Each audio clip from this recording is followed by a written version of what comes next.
Hello दोस्तों, स्वागत है एक और नई कहानी के साथ।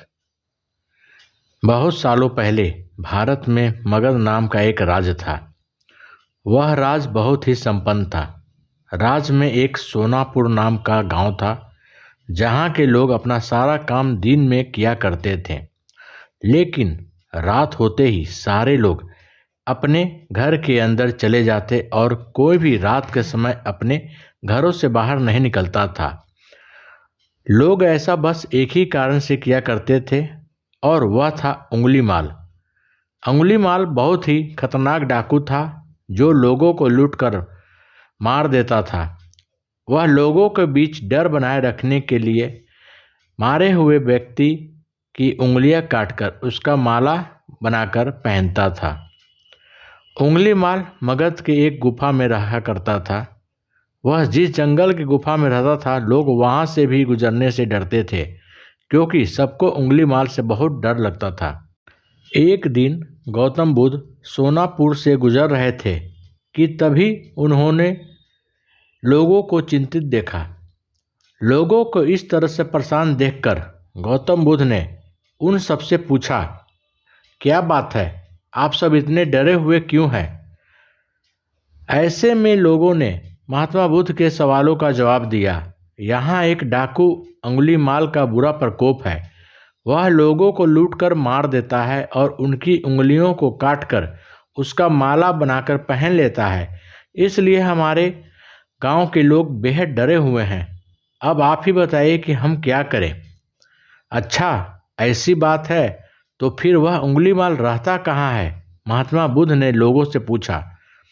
ऐसे में एक व्यक्ति सामने आया और महात्मा बुद्ध को बोला, वह जंगलों में रहता है। जंगलों के अंदर एक गुफा है जिसके अंदर उंगलीमाल रहता है।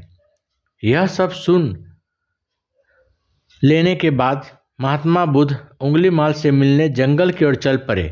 सोनापुर गांव के लोग ने उन्हें रोकने की बहुत कोशिश की, लेकिन फिर भी वह नहीं रुके और जंगल की ओर चल पड़े। जैसे ही वह जंगल के पास जा पहुँचे, तब उंगलीमाल अपने गुफा में से निकलकर हाथ में तलवार लिए खड़ा हो गया। गौतम बुद्ध ने उंगलीमाल को अनदेखा किया और आगे बढ़ चले। यह देख उंगलीमाल बुद्ध का पीछा करने लगा। पीछा करते करते उंगलीमाल जोर से चिल्लाकर बोला, ऐ सन्यासी, रुक जा। मैं तो रुक गया, तुम कब रुकोगे? तुम अपनी यह हिंसा कब बंद करोगे? महात्मा बुद्ध ने कहा। ऐसे में उंगलीमाल क्रोधित हो गया।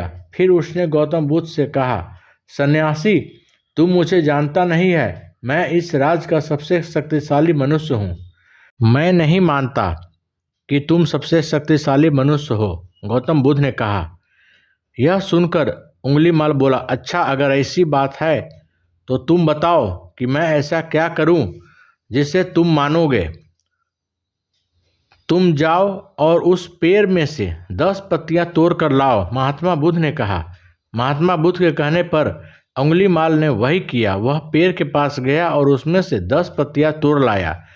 फिर बुद्ध ने कहा, जाओ, अब इन पत्तियों को वापस से उस पेड़ में जोड़ दो। यह सुनकर उंगलीमाल अचंभित हो गया और उसने महात्मा बुद्ध से कहा, यह कैसे बेहुदा मजाक है? भला कोई पत्तियों को तोड़कर वापस पेड़ से जोड़ सकता है क्या? ऐसे में बुद्ध ने कहा, तुम खुद को सबसे शक्तिशाली कहते हो और इन पत्तियों को जोड़ नहीं सकते। अगर तुम किसी को जोड़ नहीं सकते तो उसे तोड़ो मत। अगर तुम किसी का जीवन नहीं दे सकते तो उन्हें मारो मत। यह सुनकर उंगलीमाल की आंखें खुल गई। वह बुद्ध के चरणों में गिर गया और उनसे माफ़ी मांगने लगा। इसके बाद से उंगलीमाल बुरे काम करना छोड़ दिया और वह महात्मा बुद्ध का शिष्य बन गया।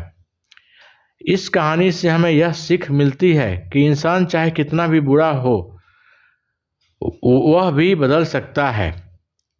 अगर आपको यह कहानी अच्छी लगी हो तो इसे अपने दोस्तों के साथ ज़रूर शेयर करें और उन्हें भी गौतम बुद्ध के विचारों से अवगत कराएं और उनके जीवन में परिवर्तन लेकर आएं।